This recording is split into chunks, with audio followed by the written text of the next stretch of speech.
Back this week. Yeah, I'm trying. I'm going to do my very best not to kick him in his nuts. But I'm not going to shy away from throwing low kicks, or any kind of kick for that matter. I was going to ask you about that eventually. I mean, let me just handle this interview for you. Let me just go ahead and blabber on. Hey, was it a little surprising to you that it took this long to Yes. get this thing going again? Yes, I asked for it the next night on Saturday night. I asked for it March 11th in March 11th in Chicago, May 11th in Chicago. Yeah, May, I think. Whatever it was. I asked for it in Chicago, which I'm actually really surprised. I thought that I'm a draw in the Midwest, man. Yeah. Especially where I'm from. I'm from Illinois. I got mad people in Chicago. I have mad people in Indianapolis and the region. I figured that we were going to crush it if they put me on there. And there was not even a conversation about it. So it is what it is, man. But I mean, I'm glad it happened. Kharitonov and I are two of the top 3 heavyweights in Bellator. If you consider Bader a heavyweight, then we're number 2 and 3 right now. Any given day we could be number 1. But it's an important fight. I understand why they redid it. I understand why they didn't schedule either one of us with anybody else. But I look forward to it. You consider Bader a heavyweight, or do you not? I mean, he's got the title, so I mean. Yeah, I don't know if Bader considers himself a heavyweight. You know, like I think that he just has a skill set that we haven't, that most heavyweights haven't had to develop. But whatever it is, I mean, I'm not taking anything away from his accomplishment. He rode me like a pony, and he beat my ass for 15 straight minutes. So I don't know. I don't know if Bader wants to say heavyweight. I have no idea. I haven't spoken to him about it. I mean, I talked to him about Congo. He and I are still cool. So I mean, I'm happy for him. I'm jealous, but I'm happy for him. Jealous in the fact that he's got the belt. Yeah, I've worked I'm once again on the bridesmaid, and I put myself in a position to become the bride. And Bader put his wedding day on my day, you know. But he beat me. I can't get salty about it. Yeah. It just is what it is. I mean, I can have my own feelings about it.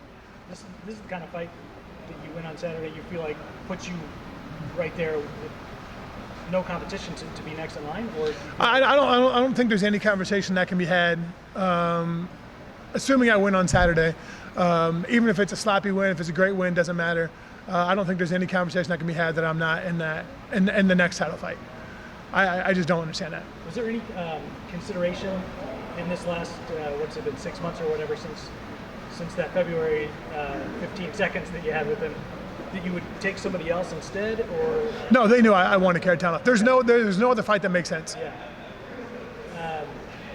Talk to me a little bit about, I guess, sort of training for this one, and do you just kind of, you don't have to start over, do you? No, it's back to the drawing board, man. Yeah, same thing. It's same thing we expected. I worked with Layman Brewster a lot for this camp. Layman lives in Indianapolis. I've worked with him quite a bit before. So I brought him in quite a bit. We worked a tremendous amount on Kharitonov's range, what he throws well, how to stay away from his jab.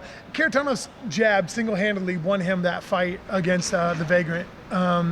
I mean, his jab changed the entire tempo of that. So if you're on the receiving end of it, it's got to hurt, and it'll change. It's proven to change the flow of a fight. So stay away from that thing. Do your best not to get touched by it, and the rest of it should be easier.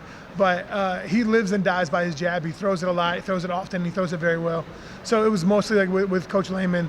All right, let's learn this. Let's learn what he's doing. Let's learn why he's doing it, how he does it, and let's be as effective as possible away from it. Were you back and forth between Florida and Indianapolis? Yeah, I worked. I was mostly in Indy. I had a training camp that was really pretty incredible. For the Midwest, we really pulled through for me. We had, I think, 6 different training partners that could all come in on the same days, that were anywhere from 240 and abnormally strong and athletic to 6'6", 350 that were coming in and grappling, grinding. He's an amateur fighter that fights at super heavyweight. And so it was a really good mix. It was a good camp for me. It was a lot of good work, a lot of different looks. And we're at a point now where we were trading in and out at 2, sometimes 3 people a 5-minute round. We're doing 6, 7 rounds and 30 seconds to 45 seconds in between rounds as breaks. So we were really getting after it. Cardio's really good. I feel confident. If Kharitonov beats me, he really earned it because I'm pretty damn good right now. Let's talk about sort of the timeline of your career right now. I mean, 41, let's just say 41 is old for MMA, but it's not old for MMA heavyweights Right. necessarily. And, Right. and the way you guys all can train in 2019 is It's a not lot like it different was. than the way they could train in 1999. So Yeah. you feel like the age thing is like you don't even think about being 41. You're just like whatever. I feel great.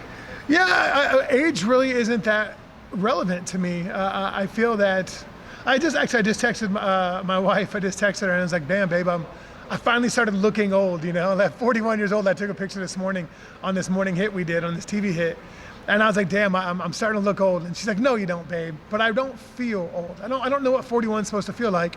But I feel great. I wake up in the morning, I'm pretty damn happy. I get overtrained. I have to rest and recover a little bit more than I used to. But that's par for the course. I'm a heavyweight anyways, right? So we're supposed to slop around a little bit. Yeah. But I feel good. I'm not, the number 41, 40, 38, 35 doesn't ring true to me, I don't feel.